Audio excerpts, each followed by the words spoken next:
ആകാശവാണി.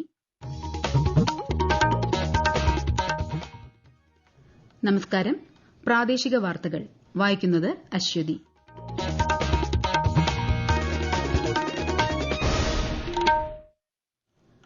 പ്രധാന വാർത്തകൾ.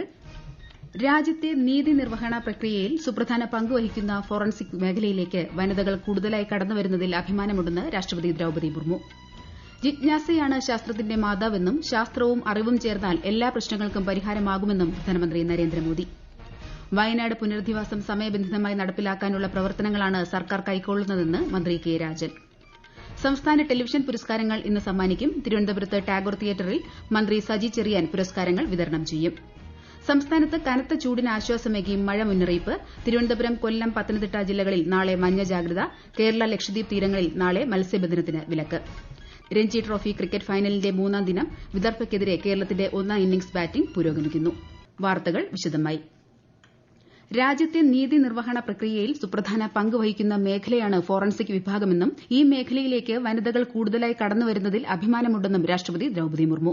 ഗുജറാത്ത് സന്ദർശനത്തിന്റെ ഭാഗമായി ഗാന്ധിനഗറിലെ നാഷണൽ ഫോറൻസിക് സയൻസ് യൂണിവേഴ്സിറ്റിയുടെ മൂന്നാമത് ബിരുദദാന ചടങ്ങിനെ അഭിസംബോധന ചെയ്യുകയായിരുന്നു രാഷ്ട്രപതി. സ്ത്രീകളും യുവജനങ്ങളും എല്ലാ മേഖലയിലും മികച്ച പങ്കാളിത്തം കാഴ്ചവെക്കുന്നത് വികസിത ഭാരതമെന്ന ലക്ഷ്യം കൈവരിക്കാൻ സഹായകമാകുമെന്നും രാഷ്ട്രപതി പറഞ്ഞു. പ്രധാനമന്ത്രി നരേന്ദ്രമോദി ഇന്ന് European commission president Ursula von der ലെയ്നുമായി പ്രതിനിധിതല ചർച്ച നടത്തും.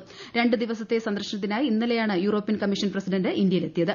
വ്യാപാരം, നിക്ഷേപം, കാലാവസ്ഥാ വ്യതിയാനം തുടങ്ങി വിവിധ മേഖലകളിൽ സഹകരണം ശക്തിപ്പെടുത്തുന്നത് സംബന്ധിച്ച് ചർച്ച ചെയ്യും.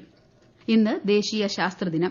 വിഖ്യാത ഭൌതിക ശാസ്ത്രജ്ഞനായ sir C V Raman Raman effect കണ്ടെത്തിയതിന്റെ സ്മരണാർത്ഥം എല്ലാ വർഷവും ഫെബ്രുവരി 28-ന് ശാസ്ത്രദിനം ആചരിക്കുന്നു. ദേശീയ ശാസ്ത്രദിനത്തോടനുബന്ധിച്ച് സംഘടിപ്പിക്കുന്ന പ്രതിരോധ വ്യോമയാന പ്രദർശനം രാജ്യരക്ഷാമന്ത്രി രാജ്നാഥ് സിംഗ് ഉദ്ഘാടനം ചെയ്യും. വികസിത ഭാരതത്തിനായി ശാസ്ത്രമേഖലയിൽ ആഗോള നേതൃത്വം വഹിക്കാൻ രാജ്യത്തെ യുവജനതയെ ശാക്തീകരിക്കുക എന്നതാണ് ഈ വർഷത്തെ പ്രമേയം.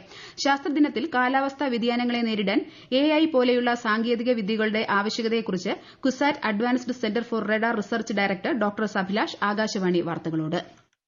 കൃത്യമായ പ്രവചനങ്ങൾ വലിയ ബുദ്ധിമുട്ടുള്ള കാര്യമായി ഇപ്പോഴും തുടരുകയാണ്. കാലാവസ്ഥാ പ്രവചനത്തിൽ ആർട്ടിഫിഷ്യൽ ഇന്റലിജൻസിന്റെ മുഴുവൻ സാധ്യതകളും സംശയീകരിക്കപ്പെട്ടിട്ടില്ല. AI സാങ്കേതികവിദ്യകളുടെ ഫലപ്രദമായ സംയോജനത്തിന് കാലാവസ്ഥാ ഡേറ്റയുടെ വലിയ അളവുകൾ ശേഖരിക്കുന്നതിനും വിശകലനം ചെയ്യുന്നതിനും വ്യാഖ്യാനിക്കുന്നതിനുമുള്ള അടിസ്ഥാന സൌകര്യങ്ങളും വിഭവങ്ങളും വൈദഗ്ധ്യവും ആവശ്യമാണ്. കാലാവസ്ഥാ പ്രവചന സ്ഥാപനങ്ങൾക്ക് AI-യിൽ നിക്ഷേപം നടത്തുകയും അതോടൊപ്പം തന്നെ AI-യുടെ കാര്യശേഷി ഫലപ്രദമായി വിനിയോഗിക്കുന്നതിന് ആവശ്യമായ പരിശീലനങ്ങളും ഉപകരണങ്ങളും കാലാവസ്ഥാ നിരീക്ഷകർക്കും പ്രവചന സംവിധാനങ്ങൾക്കും ലഭ്യമാകുമെന്ന് ഉറപ്പാക്കുകയും ചെയ്യേണ്ടത് വളരെ പ്രധാനപ്പെട്ടതാണ്. ദേശീയ ശാസ്ത്രദിനത്തിൽ എല്ലാവർക്കും ആശംസകൾ നേർന്ന പ്രധാനമന്ത്രി നരേന്ദ്രമോദി.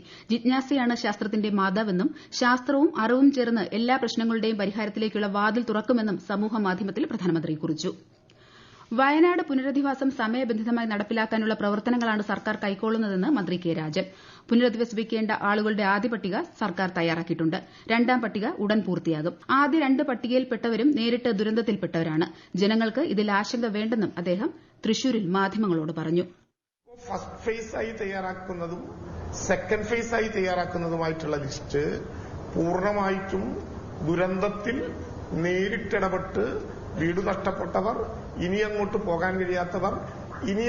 പോകാൻ കഴിയാത്ത പ്രദേശത്തിനോട് ചേർന്നാണ് ഗോസോണാണ്. പക്ഷേ അവർക്ക് ഐസൊലേറ്റഡ് ആയി മാറപ്പെട്ട ആളുകൾ, അവരുടെ പ്രശ്നങ്ങൾ പരിഹരിക്കാനാണ് 2B ലിസ്റ്റ് ഇറക്കുന്നത്. അപ്പൊ അതുകൊണ്ട് ആ വിധത്തിൽ ദുരന്തബാധിതരിൽ വീട് നഷ്ടപ്പെട്ടവരുടെ ലിസ്റ്റ് ഇപ്പോൾ പുറത്തിറക്കുകയാണ്. വയനാട് മുണ്ടക്കൈ പുനരധിവാസം വൈകുന്നതിൽ പ്രതിഷേധിച്ച് UDF പ്രവർത്തകർ കളക്ടറേറ്റ് വളഞ്ഞു. കളക്ടറേറ്റിന്റെ 2 കവാടങ്ങളും ഉപരോധിച്ചുകൊണ്ടാണ് സമരം. സമരത്തിനിടെ പോലീസും പ്രവർത്തകരുമായി സംഘർഷമുണ്ടായി. സംസ്ഥാന ടെലിവിഷൻ പുരസ്കാരങ്ങൾ ഇന്ന് മന്ത്രി സജി ചെറിയാൻ തിരുവനന്തപുരത്ത് സമ്മാനിക്കും. വൈകിട്ട് 5:30-ന് ടാഗോർ തിയേറ്ററിലാണ് ചടങ്ങ് നടക്കുന്നത്. 2022-2023 വർഷങ്ങളിലെ ടെലിവിഷൻ പുരസ്കാരങ്ങളും 2022-ലെ ആജീവനാന്ത നേട്ടങ്ങൾക്കുള്ള പുരസ്കാരവുമാണ് ഇന്ന് സമ്മാനിക്കുന്നത്. 2022-ലെ ടെലിവിഷൻ അവാർഡുകൾ 49 പേരും 2023-ലെ അവാർഡുകൾ 54 പേരും ഏറ്റുവാങ്ങും. ഇടുക്കി വന്യജീവി സങ്കേതത്തിൽ നടത്തിയ വാർഷിക ജന്തുജാല കണക്കെടുപ്പിൽ 37 പുതിയ ജീവിവർഗ്ഗത്തെ കൂടി കണ്ടെത്തി. 14 പക്ഷികൾ, 15 ചിത്രശലഭങ്ങൾ, 8 തുമ്പികൾ എന്നിവയാണ് പുതിയതായി കണ്ടെത്തിയ അതിഥികൾ. ട്രാവൻകൂർ നേച്ചർ ഹിസ്റ്ററി സൊസൈറ്റിയും സംസ്ഥാന വനം വന്യജീവി വകുപ്പും സംയുക്തമായി നടത്തിയ സർവേയിലാണ് കണ്ടെത്തൽ. വിശദാംശങ്ങളുമായി ആകാശവാണി ഇടുക്കി ജില്ലാ പ്രതിനിധി രതീഷ് കൃഷ്ണ. പുതിയ 14 ഇനങ്ങൾ ഉൾപ്പെടെ ആകെ 174 ഇനം പക്ഷികളെ സർവേയിൽ നിരീക്ഷിച്ചു. ഇതോടെ സങ്കേതത്തിൽ ഇതുവരെ കാണപ്പെട്ട പക്ഷികളുടെ എണ്ണം 245 ഇനങ്ങളായി ഉയർന്നു. 15 പുതിയവ ഉൾപ്പെടെ ആകെ 155 ഇനം ശലഭങ്ങളെയും രേഖപ്പെടുത്തി. ഇതോടെ സങ്കേതത്തിലെ ആകെ ചിത്രശലഭങ്ങളുടെ എണ്ണം 212 ഇനങ്ങളായി ഉയർന്നു. ഡാമിന്റെ വൃഷ്ടിപ്രദേശത്ത് വരണ്ട കാലാവസ്ഥ ആയിരുന്നെങ്കിലും 8 പുതിയ ഇനത്തിൽപ്പെട്ട 48ഓളം തുമ്പികളെയും കാണാനായി. 202 ഇനം നിശാശലഭങ്ങൾ, 52 ഇനം ഉറുമ്പുകൾ എന്നിവയെയും ആന, നീർനായ, ചെറിയ സസ്തനികൾ എന്നിവയുടെ സാന്നിധ്യവും സർവേയിൽ ശ്രദ്ധിക്കപ്പെട്ടു. വിദ്വേഷ പരാമർശത്തിൽ റിമാൻഡിലായ ബിജെപി നേതാവും മുൻ എംഎൽഎയുമായ പി.സി. ജോർജിന് കോടതി ജാമ്യം അനുവദിച്ചു. ഈരാറ്റുപേട്ട മജിസ്ട്രേറ്റ് കോടതിയാണ് ജാമ്യം അനുവദിച്ചത്. വിദ്വേഷ പരാമർശത്തിൽ ഹൈക്കോടതി മുൻകൂർ ജാമ്യം നിഷേധിച്ചതിനെ തുടർന്നാണ് പി.സി. ജോർജ് കോടതിയിൽ കീഴടങ്ങിയത്.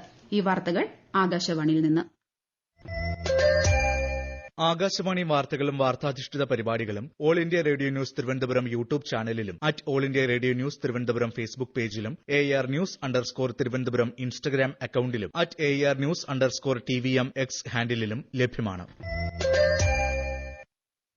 സംസ്ഥാനത്തെത്തിയ വെയിൽസ് ആരോഗ്യ സാമൂഹിക ക്ഷേമ വകുപ്പ് ക്യാബിനറ്റ് സെക്രട്ടറി ജെറമി മൈൽസ് ഇന്ന് മുഖ്യമന്ത്രി പിണറായി വിജയനുമായി കൂടിക്കാഴ്ച നടത്തും. തിരുവനന്തപുരം മെഡിക്കൽ, നഴ്സിംഗ് കോളേജുകൾ സന്ദർശിക്കുന്ന വെയിൽസ് സംഘം വിദ്യാർത്ഥികളുമായി സംവദിക്കും. ആരോഗ്യമന്ത്രി വീണ ജോർജുമായി സംഘം ചർച്ച നടത്തും. നോർക്ക റൂട്ട്സ് വഴി വെയിൽസിലേക്ക് തിരഞ്ഞെടുക്കപ്പെട്ട ആരോഗ്യ പ്രവർത്തകരുമായും സംഘം കൂടിക്കാഴ്ച നടത്തുന്നുണ്ട്. സംസ്ഥാനത്ത് കനത്ത ചൂടിന് ആശ്വാസമായി മഴ മുന്നറിയിപ്പ്. തിരുവനന്തപുരം, കൊല്ലം, പത്തനംതിട്ട ജില്ലകളിൽ നാളെ കേന്ദ്ര കാലാവസ്ഥാ വകുപ്പിന്റെ മഞ്ഞ ജാഗ്രത പ്രഖ്യാപിച്ചു. കേരള, ലക്ഷദ്വീപ് തീരങ്ങളിൽ മണിക്കൂറിൽ 55 കിലോമീറ്റർ വരെ വേഗത്തിൽ കാറ്റിന് സാധ്യതയുള്ളതിനാൽ നാളെ മീൻപിടുത്തക്കാർ കടലിൽ പോകരുതെന്നും മുന്നറിയിപ്പ്. ആകാശവാണി കോഴിക്കോട് നിലയത്തിലെ പ്രാദേശിക വാർത്താ അവതാരകൻ ഹക്കീം കുട്ടായി ഇന്ന് വിരമിക്കും. 27 വർഷത്തെ സേവനത്തിന് ശേഷമാണ് അദ്ദേഹം ഔദ്യോഗിക ജീവിതത്തിൽ നിന്ന് പടിയിറങ്ങുന്നത്. 1997 നവംബറിൽ ഡൽഹി ന്യൂസ് സർവീസസ് ഡിവിഷനിൽ മലയാളം വാർത്താ അവതാരകനായി ആകാശവാണിയിൽ പ്രവേശിച്ച അദ്ദേഹം തുടർന്ന് വിവിധ നിലയങ്ങളിൽ പ്രവർത്തിച്ചു. 2000 ഡിസംബറിലാണ് കോഴിക്കോട് നിലയത്തിലെത്തുന്നത്. ഏറ്റവും കൂടുതൽ കാലം സേവനമനുഷ്ഠിച്ചതും ഇവിടെ തന്നെയാണ്. മലപ്പുറം തിരൂർ സ്വദേശിയാണ് അദ്ദേഹം. ശ്രീ ഹക്കീം കുട്ടായിയുടെ വാക്കുകളിലേക്ക്. ശ്രോതാക്കൾക്ക് ആവശ്യമായ അവരുദ്ദേശിക്കുന്ന രീതിയിൽ വാർത്തകൾ നൽകാൻ കഴിഞ്ഞു എന്ന വിശ്വാസം തന്നെയാണ് എന്നിൽ അഭിമാനമായി നിൽക്കുന്നത്. ശ്രോതാക്കളുടെ നിർദ്ദേശങ്ങളും അതുപോലെ തന്നെ തിരുത്തലുകളും എല്ലാം ഈ കാലയളവിൽ എന്റെ വാർത്ത അഭിവൃദ്ധിപ്പെടുത്തുന്നതിൽ ഏറെ സഹായകമായിട്ടുണ്ട്. ഈ പിരിയുന്ന സമയത്ത് ശ്രോതാക്കളുമായി ബന്ധം ഒഴിഞ്ഞു പോകുന്നു എന്നുള്ള ചെറിയൊരു വേദന എനിക്കെന്റെ മനസ്സിലുണ്ട്. എല്ലാവർക്കും എന്റെ സ്നേഹാശംസകൾ. രഞ്ജി ട്രോഫി ക്രിക്കറ്റ് ഫൈനലിന്റെ മൂന്നാം ദിനം ഒന്നാം ഇന്നിംഗ്സിൽ വിദർഭയ്ക്കെതിരെ കേരളത്തിന്റെ ബാറ്റിംഗ് പുരോഗമിക്കുന്നു. ഉച്ചഭക്ഷണത്തിന് പിരിയുമ്പോൾ കേരളം 5 വിക്കറ്റ് നഷ്ടത്തിൽ 219 റൺസ് എന്ന നിലയിലാണ്. ആദ്യ ഇന്നിംഗ്സിൽ 379 റൺസാണ് വിദർഭ നേടിയത്. ചാമ്പ്യൻസ് ട്രോഫി പുരുഷ ക്രിക്കറ്റിൽ ഇന്ന് അഫ്ഗാനിസ്ഥാൻ ഓസ്ട്രേലിയ മത്സരം. ലാഹോറിലെ ഗദാഫി സ്റ്റേഡിയത്തിൽ ഇന്ത്യൻ സമയം ഉച്ചയ്ക്ക് 2:30-നാണ് മത്സരം ആരംഭിക്കുക. ഇന്നലെ നടക്കാനിരുന്ന പാകിസ്ഥാനും ബംഗ്ലാദേശും തമ്മിലുള്ള മത്സരം കനത്ത മഴയെ തുടർന്ന് ഉപേക്ഷിച്ചു. വനിതാ 2020 പ്രീമിയർ ലീഗ് ക്രിക്കറ്റിൽ ഇന്ന് ഡൽഹി ക്യാപിറ്റൽസ് മുംബൈ ഇന്ത്യൻസിനെ നേരിടും. രാത്രി 7:30-ന് ബംഗളൂരുവിലാണ് മത്സരം. ഐഎസ്എൽ ഫുട്ബോൾ മത്സരത്തിൽ ഇന്ന് ഒഡീഷ മുഹമ്മദ് നസിയെ നേരിടും. രാത്രി 7:30-ന് ഭുവനേശ്വറിലെ കലിംഗ സ്റ്റേഡിയത്തിലാണ് മത്സരം. ഐഎസ്എൽ മത്സരത്തിന്റെ ഭാഗമായി കാണികളുടെ യാത്ര സുഗമമാക്കാൻ കൊച്ചി മെട്രോ സർവീസ് സമയം ദീർഘിപ്പിച്ചു. നാളെ രാത്രി 11 മണിവരെ സ്റ്റേഡിയത്തിൽ നിന്ന് ആലുവയിലേക്കും തൃപ്പൂണിത്തുറയിലേക്കും സർവീസ് നടത്തും. മുൻ ലോക ചെസ് ചാമ്പ്യനും സോവിയറ്റ് ഗ്രാൻഡ് മാസ്റ്ററുമായിരുന്ന ബോറിസ് പാസ്കി മോസ്കോയിൽ അന്തരിച്ചു. 88 വയസ്സായിരുന്നു. 18-ാം വയസ്സിൽ ഗ്രാൻഡ് മാസ്റ്റർ കിരീടം നേടിയിട്ടുണ്ട്. വെഞ്ഞാറമൂട് കൂട്ടക്കൊലപാതക കേസിൽ പോലീസ് അന്വേഷണം പുരോഗമിക്കുന്നു. മെഡിക്കൽ കോളേജ് ആശുപത്രിയിൽ ചികിത്സയിൽ കഴിയുന്ന പ്രതി അഭാനെ ഇന്ന് മജിസ്ട്രേറ്റ് ആശുപത്രിയിലെത്തി റിമാൻഡ് ചെയ്യുമെന്നാണ് സൂചന. മെഡിക്കൽ ബോർഡിന്റെ നിർദ്ദേശപ്രകാരമായിരിക്കും അഭാനെ പോലീസ് കസ്റ്റഡിയിൽ വാങ്ങുക. അതേസമയം അഭാന്റെ പിതാവ് വിദേശത്ത് നിന്ന് നാട്ടിലെത്തി. രാജ്യത്തെ ഓഹരി വിപണികളിൽ നഷ്ടം. ബോംബെ ഓഹരി സൂചിക സെൻസെക്സ് 1053 പോയിന്റ് താഴ്ന്ന് 73,554-ലും ദേശീയ ഓഹരി സൂചിക നിഫ്റ്റി 322 പോയിന്റ് കുറഞ്ഞ് 22,222-ലും വ്യാപാരം തുടരുന്നു. സ്വർണ്ണവില കുറഞ്ഞു. സ്വർണ്ണം ഗ്രാമിന് 50 രൂപ കുറഞ്ഞ് 7,960 രൂപയും പവന് 400 രൂപ കുറഞ്ഞ് 63,680 രൂപയുമാണ് ഇന്നത്തെ വില. ഗില്ലൻ ബാരി സിൻഡ്രോം ബാധിച്ച് കോട്ടയം മെഡിക്കൽ കോളേജ് ആശുപത്രിയിൽ ചികിത്സയിലായിരുന്ന വിദ്യാർത്ഥിനി മരിച്ചു. Kanjirappally Saint Mary's girls high school 10ാം ക്ലാസ് വിദ്യാർത്ഥിനിയായ ഗൌതമി പ്രവീണാണ് മരിച്ചത്. പ്രധാന വാർത്തകൾ വീണ്ടും. രാജ്യത്തെ നീതി നിർവഹണ പ്രക്രിയയിൽ സുപ്രധാന പങ്ക് വഹിക്കുന്ന ഫോറൻസിക് മേഖലയിലേക്ക് വനിതകൾ കൂടുതലായി കടന്നുവരുന്നതിൽ അഭിമാനമുണ്ടെന്ന് രാഷ്ട്രപതി ദ്രൌപദി മുർമു. ജിജ്ഞാസയാണ് ശാസ്ത്രത്തിന്റെ മാതാവെന്നും ശാസ്ത്രവും അറിവും ചേർന്നാൽ എല്ലാ പ്രശ്നങ്ങൾക്കും പരിഹാരമാകുമെന്നും പ്രധാനമന്ത്രി നരേന്ദ്രമോദി. വയനാട് പുനരധിവാസം സമയബന്ധിതമായി നടപ്പിലാക്കാനുള്ള പ്രവർത്തനങ്ങളാണ് സർക്കാർ കൈക്കൊള്ളുന്നതെന്ന് മന്ത്രി കെ രാജൻ. സംസ്ഥാന ടെലിവിഷൻ പുരസ്കാരങ്ങൾ ഇന്ന് സമ്മാനിക്കും. തിരുവനന്തപുരത്ത് ടാഗോർ തിയേറ്ററിൽ മന്ത്രി സജി ചെറിയാൻ പുരസ്കാരങ്ങൾ വിതരണം ചെയ്യും. സംസ്ഥാനത്ത് കനത്ത ചൂടിന് ആശ്വാസമേകി മഴ മുന്നറിയിപ്പ്. തിരുവനന്തപുരം, കൊല്ലം, പത്തനംതിട്ട ജില്ലകളിൽ നാളെ മഞ്ഞ ജാഗ്രത. കേരള, ലക്ഷദ്വീപ് തീരങ്ങളിൽ നാളെ മത്സ്യബന്ധനത്തിന് വിലക്ക്. രഞ്ജി ട്രോഫി ക്രിക്കറ്റ് ഫൈനലിന്റെ മൂന്നാം ദിനം വിദർഭയ്ക്കെതിരെ കേരളത്തിന്റെ ഒന്നാം ഇന്നിംഗ്സ് ബാറ്റിംഗ് പുരോഗമിക്കുന്നു. പ്രാദേശിക വാർത്തകൾ കഴിഞ്ഞു. അടുത്ത വാർത്താ പ്രക്ഷേപണം 12:50.